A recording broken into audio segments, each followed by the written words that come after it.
नमस्कार, मैं हूं शैलेंद्र। न्यूज़ वन की सांध्यकालीन समाचार सेवा में आप सभी का स्वागत है। प्रस्तुत है आज की प्रमुख खबरें। नवागत कलेक्टर डॉक्टर इलैयाराजा टी ने पदभार ग्रहण कर कोविड-19 सोशल डिस्टेंसिंग सहित प्रवासी श्रमिकों को रोजगार मुहैया कराने दी प्राथमिकता। लॉकडाउन पलायन के दौरान हुई प्रवासियों की मौत पर परिजनों को आर्थिक मदद एवं रोजगार दिलाने राष्ट्रपति के नाम ज्ञापन सौंपा।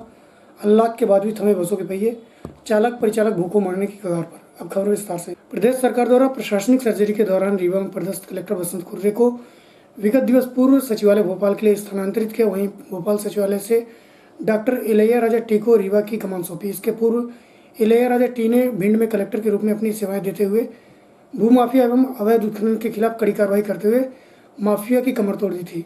आपको बता दें कि रीवा में कलेक्टर प्रीति मैथिल के बाद doctor Ilaiyaraaja T fresh IAS के रूप में आए, जिनका शुमार तेज तर्रार अधिकारियों में गिना जाता है। आज प्रातः रीवा पहुंचे नवागत कलेक्टर डॉक्टर इलैयाराजा टी को स्थानांतरित कलेक्टर बसंत कुर्रे द्वारा कलेक्ट्रेट में पदभार ग्रहण कराया गया एवं कार्यालय का निरीक्षण कराया। वहीं नवागत कलेक्टर ने अपनी प्राथमिकता में कोविड-19 की चुनौती सहित सोशल डिस्टेंसिंग का कड़ाई से पालन करने व प्रवासी मजदूरों को मनरेगा अंतर्गत कार्ड दिलाने के लिए कहा। नवागत कलेक्टर द्वारा रीवा की जनता से अपील कर कहा कि जनता मास्क एवं सोशल डिस्टेंसिंग का कड़ाई से पालन करे। प्रस्तुत है जल की एवं कलेक्टर डॉक्टर इलैयाराजा टी से जानकारी के अंश। अभी सभी को पता है हम लोग कोविड सिचुएशन पे हैं। सो लॉकडाउन हुआ है, अभी अनलॉकडाउन स्टेज पे गुजर रहे हैं। सो रीवा का हर नागरिक का सेफ्टी है वो प्रशासन की प्राथमिकता में रहेगी। उसके साथ साथ अभी काफ़ी सारा प्रवासी मजदूर हैं, श्रमिक हैं, वो हमारी स्टेट पे हमारी डिस्ट्रिक्ट पे आए हैं। उन सबको भी हम लोगों का देखभाल करना है, आर्थिक गतिविधियाँ शुरू होना है। सो पर्सनल सेफ्टी और आर्थिक गतिविधि दोनों को देखते हुए क्या चीज़ें प्रशासन से अपेक्षा रखेगी लोगों का। सो हम उस हिसाब से प्राथमिकता तय करके काम करेंगे। और अभी मेरा अनुरोध तो ये रहेगा, अभी अनलॉकडाउन पे हम लोग गुजर रहे हैं। सो अनुशासन, व्यक्तिगत अनुशासन वो बहुत ही इम्पॉर्टेंट है। सो पर्सनल सेफ्टी है वो भले वो प्रशासन कहे ना कहे, हर व्यक्ति को अपना परिवार का, अपना पड़ोसी और कितने भी बुजुर्ग लोग हैं उनको ऊपर ख्याल रखते हुए ना सिर्फ उनको सुरक्षा कर रहा है, मतलब हम कितने भी लोग आसपास हैं उन सबको भी सुरक्षा को ध्यान में रखते हुए अनुशासन के साथ हमको व्यवहार करना चाहिए। मध्य प्रदेश कांग्रेस कमेटी पिछड़ा वर्ग विभाग द्वारा प्रदेश के सभी जिलों में कलेक्टर को भारत के महामहिम राष्ट्रपति के नाम ज्ञापन सौंपा गया। इसी कड़ी में रीवा में राज्यसभा सांसद राजमणि पटेल के नेतृत्व में कलेक्ट्रेट में ज्ञापन सौंपते हुए महामहिम राष्ट्रपति से कोविड-19 लॉकडाउन के दौरान पलायन कर रहे मजदूरों की मौत पर परिजन को यथासंभव मदद करने सहित 20 लाख का मुआवजा, बेरोजगारों को रोजगार मुहैया कराने एवं स्कूलों की फीस माफी व किसान कर्ज माफी की मांग की। इस दौरान मृतकों को श्रद्धांजलि देते हुए 2 मिनट का मौन भी रखा गया। प्रस्तुत है राज्यसभा सांसद राजमणि पटेल से जानकारी के अंश।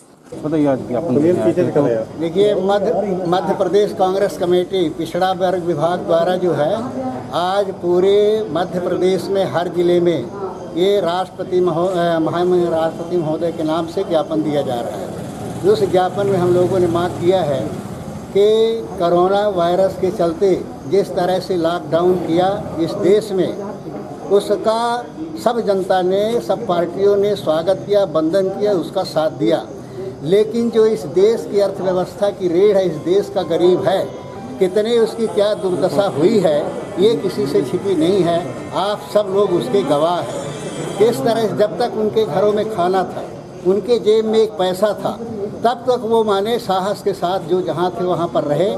लेकिन जब उनके घर का खाना ख़त्म हो गया, पैसा ख़त्म हो गया, सरकार ने सहायता देने की घोषणा की, लेकिन उनके घर में एक पैसा नहीं पहुंचा, एक दाना नहीं पहुंचा, तब वो विवश हो गए अपनी ज़िंदगी को दांव पर लगाने के लिए, अपने घर जाने के लिए।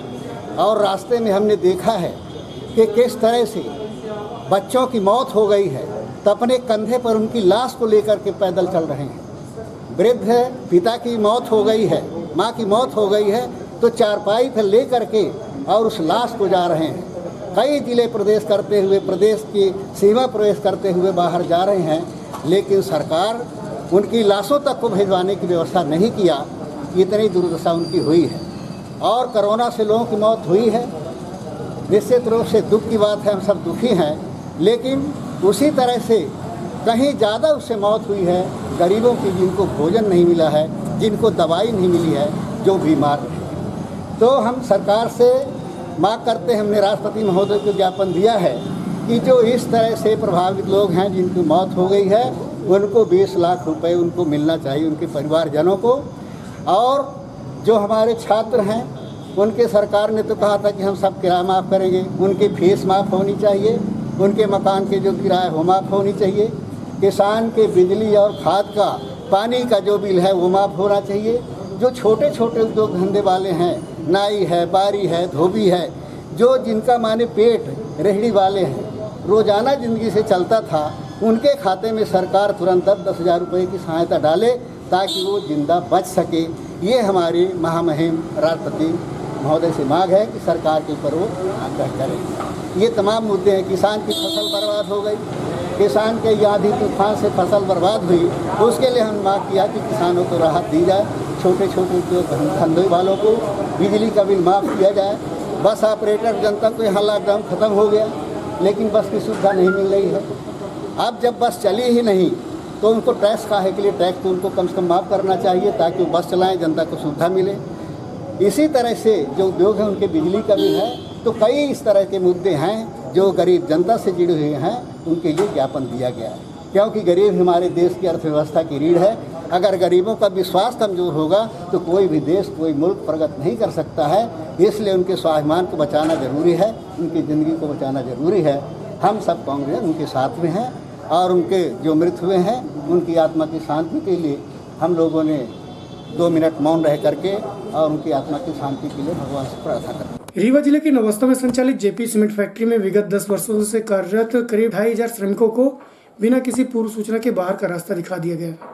लॉकडाउन के दौरान देश के सभी फैक्ट्रियों को बंद करने का आदेश दिया गया था एवं कार्यरत श्रमिकों को वेतन दिए जाने व नौकरी से न निकालने का आदेश गृह मंत्रालय एवं वित्त मंत्रालय द्वारा दिया गया था। वहीं अनलॉक के बाद खुली फैक्ट्रियों में कर्मचारी पुनः कार्य में संलग्न हुए, जबकि रीवा की जेपी सीमेंट फैक्ट्री में पहुंचे करीब 2500 श्रमिकों को प्रबंधन द्वारा फैक्ट्री में प्रवेश देने से मना करते हुए बाहर रोक दिया, जिसके बाद श्रमिकों द्वारा उग्र रूप धारण कर लिया, जिसकी सूचना पर पहुंची पुलिस एवं तहसीलदार द्वारा लोगों को समझाइश देते हुए तितर बितर किया गया। इसके पूर्व भी जेपी प्रबंधन द्वारा सैकड़ों श्रमिकों को बाहर का रास्ता दिखा दिया गया था। वहीं प्रबंधन एवं श्रमिकों के बीच चली वार्ता के बाद प्रबंधन द्वारा करीब 1000 श्रमिकों को वापस ले लिया गया है, जबकि अभी भी 1500 के करीब श्रमिक बाहर हैं। प्रस्तुत है श्रमिकों सहित C2 के जिलाध्यक्ष गिरिजेश सिंह से जानकारी के अनुसार। नाम है सर आपका? हमारा अवधेश मिश्रा नाम है सर। अच्छा, ये सर आप यहाँ पर वर्क संदर्भ में क्या करते हैं? यहाँ यूटी क्रेन चलाते, ओवरलोड क्रेन। अच्छा, यहाँ कब से आपको नौकरी से निकाले हुए?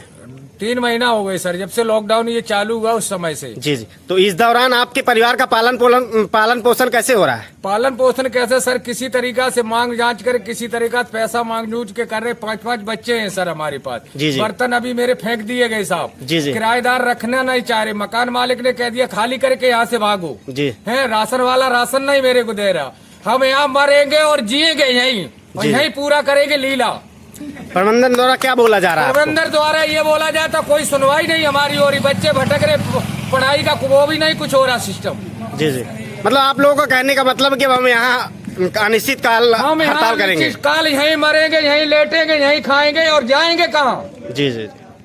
और रीवा से भजवा दिया गया मकान मालिक ने। जी जी, चलिए ठीक। बच्चे कहाँ ले? फैक्ट्री में आप कब से काम कर रही हैं? आज 10 साल हो गए। क्या काम करती है फैक्ट्री के अंदर? हो गया तो गाड़ी खरीदो की काम कर रहे हैं सर। कितने महीने से आपको नौकरी से निकाले ये? 3 महीने हो गए। तो यहाँ क्या बोला जा रहा है आपको? होगा, ड्यूटी नहीं दे रहे हैं सर। कहाँ से हैं आप? करवा। अच्छा, तो अपने परिवार का पालन पोषण आप कैसे करती हैं? कैसे होगा, इधर उधर से मांग के जांच के इधर उधर कर्जा में लाके मैं नहीं खा रहा हूँ सर। अच्छा अच्छा, ये बताइए आप यहाँ कितने बार आपने प्रबंधन से बात किया था नौकरी के लिए? आपने बात किया था क्या आप लोगों? हाँ। तो क्या बोले आपको? होगा, बोले कि देंगे, नहीं देते हैं, ड्यूटी क्या करें। मतलब कुल मिलाकर के आपको ये बोला जा रहा है कि देंगे देंगे पर बुलाते नहीं काम? बुलाते नहीं है। आज 3 महीने हो गए सर। गिरिजेश सिंह फैक्ट्री में आप क्या करते हैं? हुआ हूँ ना, हमारे को मजदूर हड़ताल पे हैं। जी जी। हम लोग अपनी काम की मांग को लेकर यहाँ पर गेट पे बैठे हैं। जैसे निरंतर हमको काम दिया जाता था, गेट पे आते थे, हमको जो है अटेंडेंस मिलती थी। अभी कोरोना काल में जो लॉकडाउन था, लॉकडाउन के दौरान जो है सारे देश भर में जो है कारखाने और सब कुछ बंद था। और उस दौरान तक तो ठीक है, पर अभी जब सरकार ने लॉकडाउन ओपन कर दिया है और ये आदेश जारी किया है कि सारे कारखाने और सारे जो सरकारी और निजी संस्थाने हैं जी जी वो पूरी क्षमता के साथ चलेंगे, उसके बाद से लगातार हम लोग यहाँ पर आ रहे हैं। हमको काम नहीं दिया जा रहा है, हमको काम से बाहर रखा जा रहा है, तो हम अपनी काम की मांग को लेकर आए हैं। अच्छा सर, ये बताइए कि कितने ऐसे मजदूर होंगे जिनको 3 महीने से वेतन नहीं दिया गया? किसी को भी समथिंग कितने होंगे? ये 2,500 के आसपास जो है मजदूर जो है यहाँ पर, वर्कमैन का वो है, बाकी स्टाफ है। ये स्टाफ और बाकी लोगों को मिला ले, वो स्टाफ की वो जाने कितनी संख्या है, पर हमारे मजदूरों की संख्या लगभग 2,500 है। अच्छा सर, इस दौरान उन गरीब मजदूरों का पालन पोषण कैसे हो रहा है? वो पालन पोषण, वो बेचारे भूखों मरने की कगार पे हैं, वो कर्जा ले लेकर अपना जीवन यापन कर रहे हैं, उनके मकान का किराया नहीं दे पा रहे हैं, रिश्तेदारों से, बाकी लोगों से, पड़ोसियों की मदद से अपना किसी तरीके से परिवार चला रहे हैं वो। जी जी। और प्रबंधन द्वारा क्या आश्वासन दिया जा रहा है आपको? प्रबंधन द्वारा कोई आश्वासन नहीं दिया जा रहा है। प्रबंधन द्वारा हम सारे लोगों को निकाले जाने की कोशिश की जा रही है कि ये लॉकडाउन का वो फायदा उठा रहे हैं। मतलब कुल मिलाकर के जेपी प्रबंधन ये चाहते हैं कि इस लॉकडाउन का जो वो निकाला था उस दौरान आप लोगों को हम बाहर कर दें। बाहर कर दें, यही उनकी साजिश है, पर इस साजिश को हम कतई कामयाब नहीं होने देंगे। जब तक हमारे 100% वर्कर काम के अंदर नहीं जाएंगे तब तक ये कारखाना नहीं चल पाएगा। अभी तो हम सारे लोग यहाँ पर बैठकर आए हैं बहुत ही शांतिप्रिय तरीके से, अनुशासित तरीके से, कि हमें काम पर बुलाया जाए। यहाँ पर आप लोग कितने बजे से मजदूर? आने वाले समय पे हमको काम पे नहीं बुलाया जाता कल से। जी जी। तो फिर अभी तो कारखाना चल रहा है, आने वाले समय में हम कारखाने को भी जाम करने की कोशिश करेंगे। अभी जो है एसडीएम महोदय और सीएसपी और बाकी लेबर डिपार्टमेंट के लोग आए हैं। जी जी। हम लोगों से भी बात की है, हम लोगों ने साफ तौर पर उनको बता दिया है कि ये डिमांड जो है, जो हमारी मांगे हैं, वो हम 2 महीने से आपको लगातार लिख कर दे रहे हैं।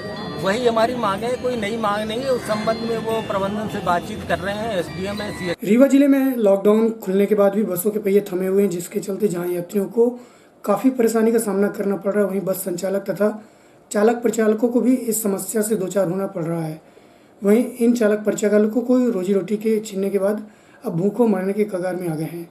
वहीं प्रदेश सरकार की नई गाइडलाइन के बाद बस मालिकों का कहना है कि लॉकडाउन के दौरान टैक्स में छूट दी जाए तथा बसों में सोशल डिस्टेंसिंग नियम के तहत सवारियों की मात्रा में भी इजाफा किया जाए। वह शासन द्वारा किराया का निर्धारण नए गाइडलाइन के तहत किया जाए। एक और बस स्टैंड में बसें खड़ी हुई, वहीं इस क्षेत्र में लगने वाली दुकानें भी अब यात्रियों एवं बसों के चलने का इंतजार कर रही हैं। प्रस्तुत एक झलकी हुआ परिचालक, यात्री, व्यापारी एवं बस एसोसिएशन के अध्यक्ष सरदार प्रहलाद सिंह से जानकारी के अंश। यहाँ से सिद्धि जाना चाहते हैं और इलाहाबाद से यहाँ पे आए। यहाँ से अभी बस सुविधा नहीं चालू हुआ है, जिसके वजह से हमें परेशानी हो रहा है। अब देखो, अगर कोई मिलेगा तो ठीक है, नहीं तो रात तो यहाँ रुकना ही पड़ेगा। सुबह फिर वही कोई अगर पेपर वाली गाड़ी मिलेगी तो निकलेंगे यहाँ से। यही सब बात है। बाकी यहाँ तो अब जब तक बसें नहीं चलेंगी तब तो परेशानी, दिक्कत तो होगा, आम बात है।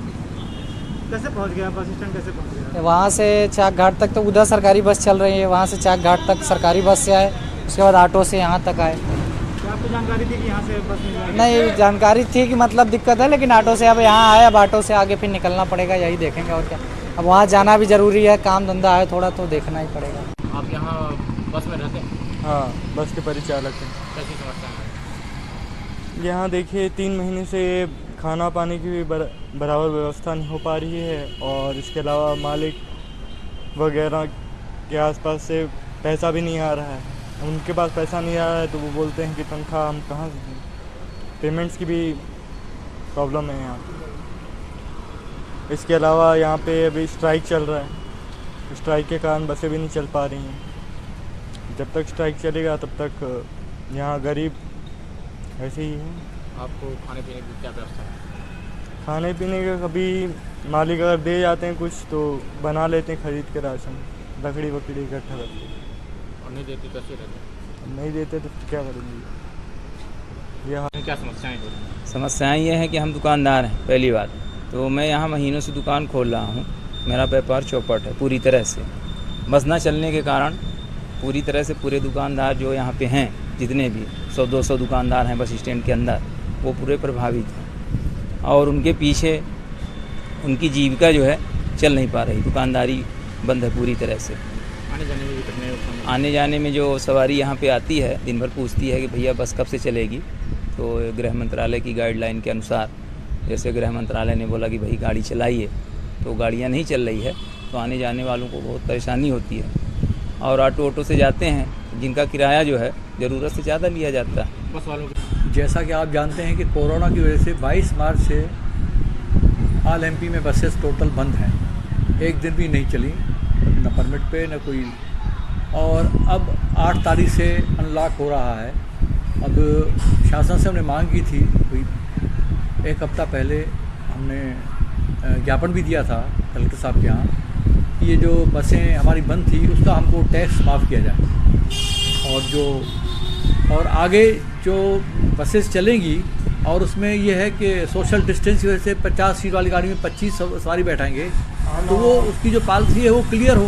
हम 25 सीट में गाड़ी तो चला नहीं पाएंगे, डीजल के रेट घटे नहीं हैं और खर्चे वही है, और ट्रैफिक कैसे हम किराया लेंगे, वो पॉलिसी और वो नियम वो शासन तय करे, उसको स्पष्ट करे। एक मीटिंग हो प्रदेश स्तर की, तो उस हिसाब से हम लोग समझें कि क्या हो सकता है। अभी तो शासन चुप है, आप गाड़ियाँ आप चालू कर दीजिए, तो गाड़ी किस बेस पे चालू करें? चालक परिचालकों की स्थिति दयनीय है जी, चालक परिचालकों की स्थिति दयनीय है। हाँ, उनकी हालत दयनीय है। मोटर मालिक उनको भी तनख्वाहें दे रहे हैं। इंश्योरेंस का हर महीने 6,000 रुपये एक गाड़ी का एवरेज 1 महीने का खर्चा है, एक गाड़ी का।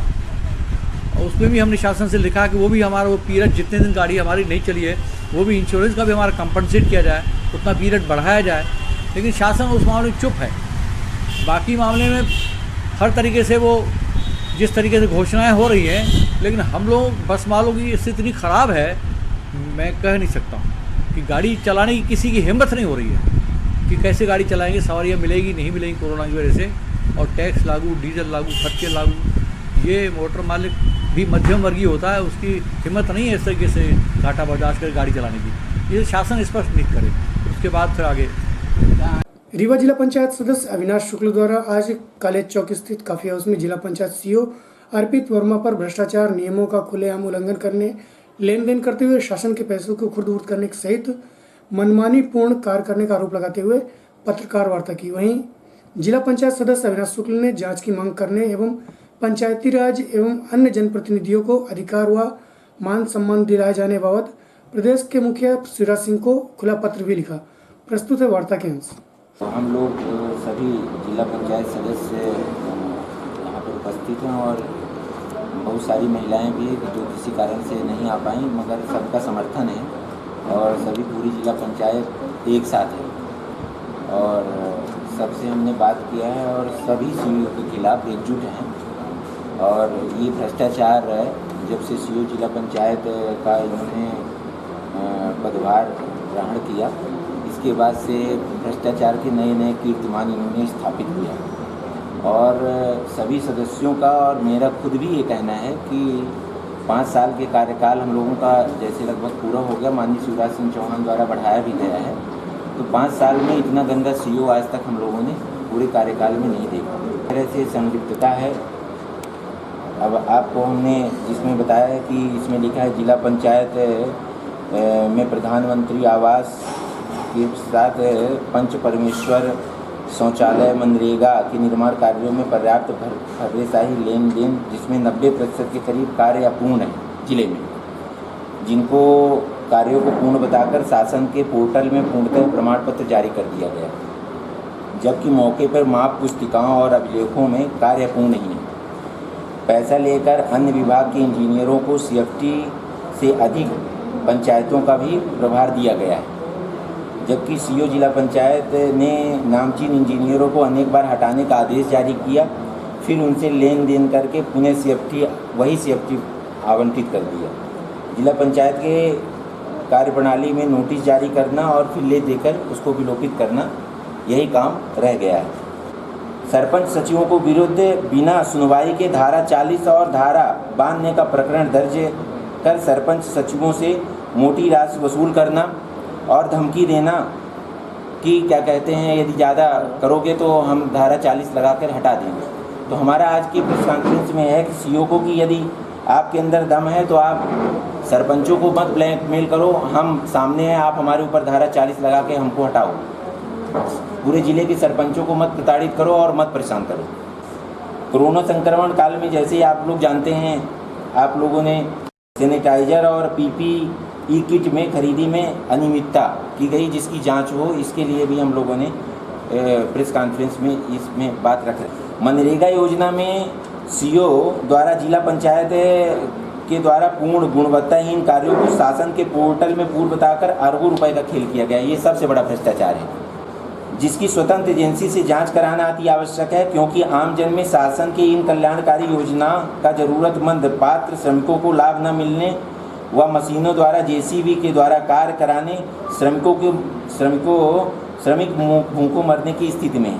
वास्तविकता यह है कि कोरोना संक्रमण के प्रारंभ से ही आज दिनांक तक सारे काम बंद हैं, जबकि अधिकारियों द्वारा वीडियो कॉन्फ्रेंसिंग की समीक्षा के दौरान शासन एवं मुख्यमंत्री जी को गलत एवं भ्रामक जानकारी लगातार दी जा रही है। एक ही आदमी के ये 4-5 जिलों में एजेंसी इसकी काम कर रही है और पूरे रीवा जिले में ये एजेंसी लेके रखा है और कहीं भी मध्याह्न भोजन अच्छे से नहीं हो पा रहा है और पूरा मध्याह्न भोजन बेच लिया जाता है। ये भी एक बड़ा आरोप है जिला पंचायत CO के ऊपर। देखिए क्या है, हम लोग रीवा जिले के वासी हैं। कोई भी अधिकारी आता है, जब माननीय अभय मिश्रा जी के और जिला पंचायत अध्यक्ष और जिला पंचायत CO के खिलाफ ठनी थी, तब हम लोगों ने जिला पंचायत CO को साथ दिया था। साथ केवल इस वजह से दिया था कि कोई IAS अधिकारी आया है हमारे ज़िले में, तो सबसे पहला हम लोगों का जो कर्तव्य है नैतिक, कि किसी का स्वागत करना, और हम लोगों ने उनका स्वागत किया और ये देखा कि ये काम अच्छा कर पा रहे हैं कि नहीं कर पा रहे। जब हम लोगों को पूर्णतः असंतुष्ट हो गए और लॉकडाउन भी था, लॉकडाउन में फ़ोन न उठाने की समस्या, ये कई समस्याएँ हैं। हम लोगों ने जनता से चुन के आए हैं और लोग हम लोगों को फ़ोन करते थे, बम्बई से, पुणे से, महाराष्ट्र से, कई जगह से फ़ोन करते थे, और हम लोग जब उनकी समस्या नहीं सुलझा पाते थे तो आत्मिक पीड़ा होती थी, और CO को फ़ोन लगाते थे तो CO को कोई रिस्पांस नहीं मिलता था। अपने से जो दौड़ भाग के जितना मेहनत हो सकी हम लोगों ने मेहनत भी किया, मगर यदि हम लोगों को जनता के पास फिर से जाना है, चुनाव लड़ना है, और यदि हम लोगों की सेवा नहीं करेंगे, लोगों की आशा और आकांक्षा में खड़े नहीं उतर पाएंगे तो कैसे। शिवराज सिंह चौहान से निवेदन है, कोई हम लोगों के मने सविनय मांग है और उनसे विषय है पंचायती राज एवं अन्य जनप्रतिनिधियों के अधिकार व सम्मान दिए जाने बाबत है। चलते चलते आज की प्रमुख खबरें एक बार पुनः। नवागत collector doctor Ilaiya Raja T ने पदभार ग्रहण कर कोविड-19 सोशल डिस्टेंसिंग सहित प्रवासी श्रमिकों को रोजगार मुहैया कराने दी प्राथमिकता। लॉकडाउन पलायन के दौरान हुई प्रवासियों की मौत पर परिजनों को आर्थिक मदद एवं रोजगार दिलाने राष्ट्रपति के नाम ज्ञापन सौंपा। अनलॉक के बाद भी थमे बसों के पहिए, चालक परिचालक भूखों मरने की कगार पर। आज की खबरों में बस इतना ही। कल पुनः उपस्थित होंगे नई खबरों के साथ। तब तक के लिए हमें इजाज़त दीजिए। नमस्कार।